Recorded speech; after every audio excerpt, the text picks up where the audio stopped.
Hello, everyone. Welcome to another episode of Spiritual Talks with Gerald. I am your host, Gerald, and I'm so excited to be with you once again and sharing a beautiful and exciting episode with you guys. Today's episode is going to be about emotion availability. How do you know? It's going to be some keys to see. How do you know if you're emotionally available or not? How do you know if you're emotionally unavailable? And today on Spiritual Talks with Gerald, we're going to talk about it. We're going to talk about how do I identify, Gerald, if I'm emotionally available or not, right? How do I do that? One of the ways you could identify is asking yourself a key question. Is there room in my life for what I say I want? What do I mean by that, Gerald? Unpack that a little bit. Do you have room? Let's just say, I'll give you a really great example. Let's just say you want a brand new car and there is a car sitting in your driveway, right? This is a really good story, a really good analogy. Let's just say there's a car sitting in your driveway and you want to get a new car. But in order to get the new car, you've got to get rid of the old car, unless you want two cars, but you want the new car, but you have to get rid of the old car. So life is like that. Life is like the new thing you want. Are you moving the old things out of your life so you can have room to receive them? Is there room in your life for what you say you want? Are you making room? Or are you frustrated thinking that there is room in your life for a relationship, for a new job, for new business ventures? Are you thinking there is, but in reality, there is no room in your life? Emotionally, spiritually, mentally, physically, right? So today we're going to talk about it. How do I identify these things, right?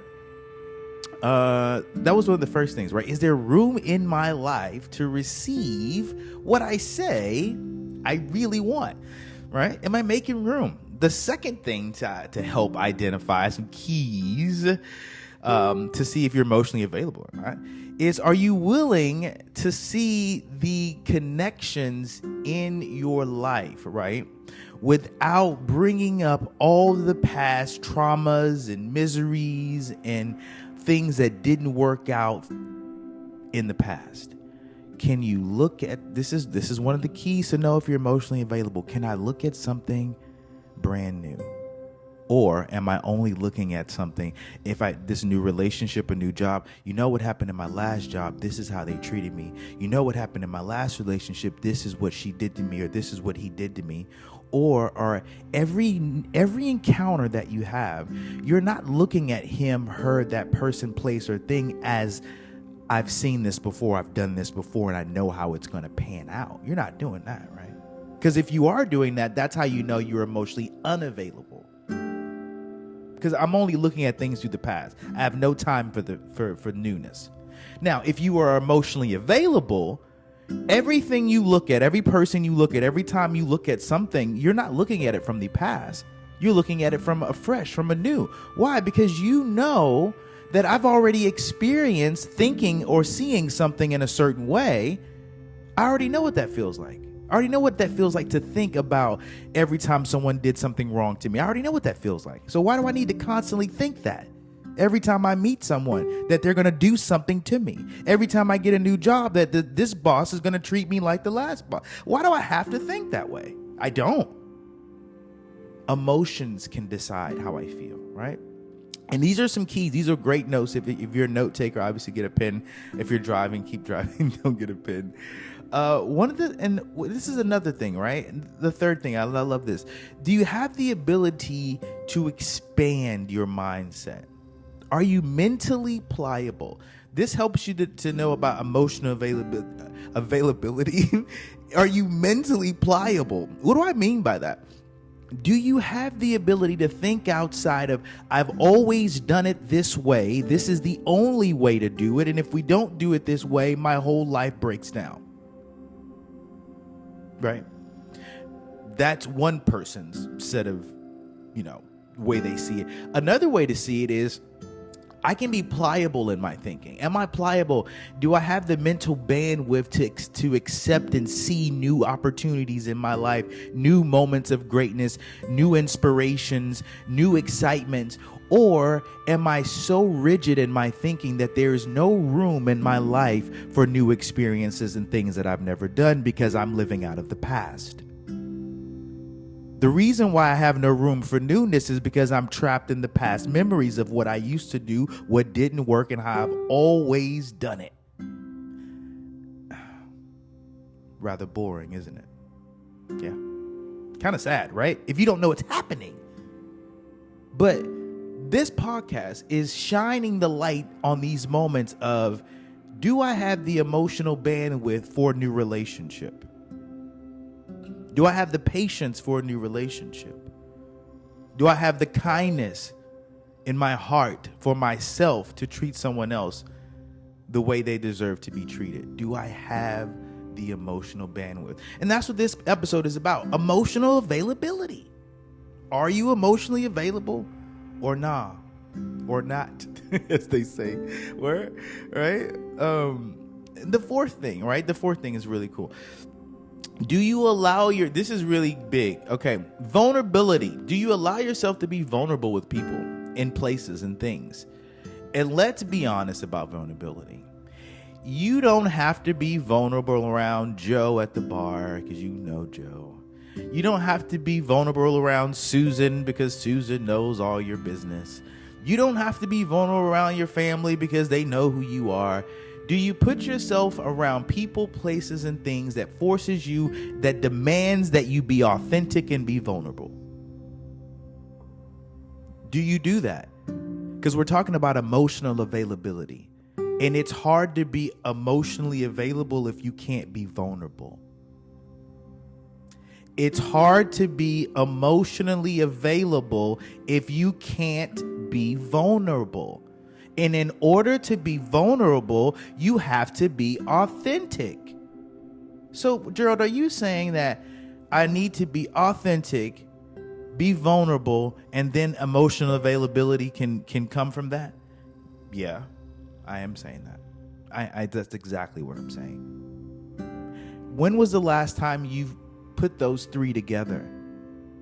Right? When was the last time you were emotionally available, vulnerable, and authentic? Those are some really big, that's a lot to swallow, Gerald. Authentic, vulnerable, emotionally available. Oh man, right? Because if we want the best, the biggest, and the brightest life for ourselves, who are we kidding? Ourselves? When was the last time I did something for the first time? When was the last time I did something for the first time? Right? These are questions you have to ask yourself to see if I'm trapped by these memories, these ideas, right? That don't allow me to be vulnerable because I'm not doing anything new. That doesn't allow me to be authentic because I'm constantly around the old stuff, the memories of the past. So of course I'm not emotionally available.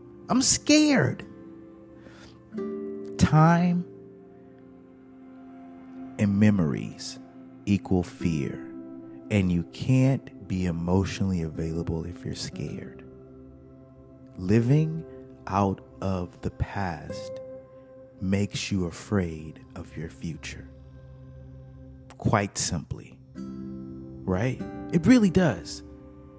Time plus memory equals fear. And we can't be emotionally available. We can't see or receive the biggest things in our lives, the husband, the wife, the job, the career, if we're scared. So we can't latch on to the past. We have to allow ourselves to see the movement that stops us from being emotionally available. And if you want to become emotionally available, these are some things you need to look at. Right? Am I being mentally pliable? Right? Let's go back up the first things, right? First thing, is there room in my life? Am I making room, right, for what I want?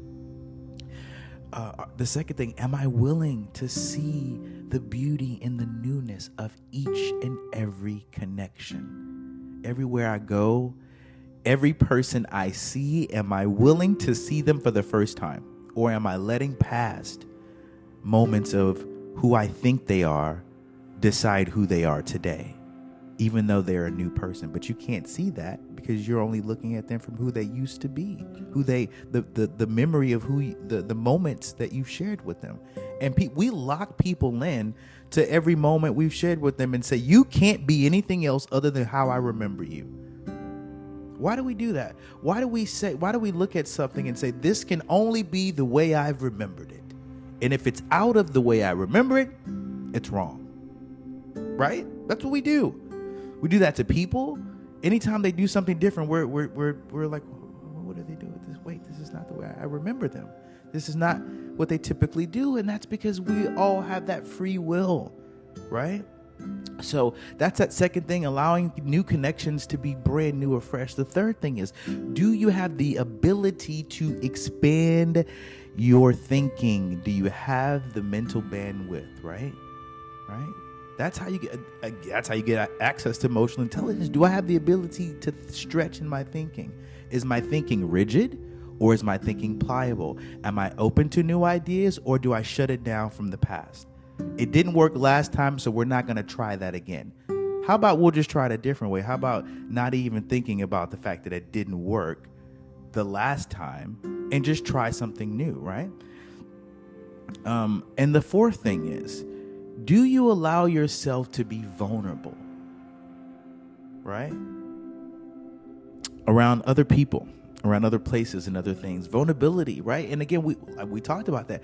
How can I be vulnerable if I'm not authentic? How can I be authentic, right? Vulnerability, authenticity, emotionally available. I can't do that if I'm scared. So think about that. You can be any and everything and tap into everything if you just let go of the memories of the past and look at things brand new, right? The emotional availability. Are you emotionally available? These are some things, right, that you can look at this as, okay, I do have time. I can make time. I don't have time. I am rigid in my thinking. I'm not rigid in my thinking. I am vulnerable with people or I'm not vulnerable with people. If you want to know if you're emotionally available, do you have the ability to be vulnerable with people? Because vulnerability equals emotional availability. If you can't be vulnerable, you're emotionally unavailable. If you can't be vulnerable, you're emotionally unavailable. If you can't be vulnerable, you're emotionally unavailable. And don't go around hurting people and not knowing this stuff. And genuinely wanting to be around people, places, and things and not knowing you're not even ready yet. You're like, no, I'm not going to be vulnerable. I don't know them. You're scared. When you can't be vulnerable, you're scared. When you can't be authentic, you're scared. And you can't be emotionally available if you're scared. If you want to be married, how can you do that if you're not vulnerable?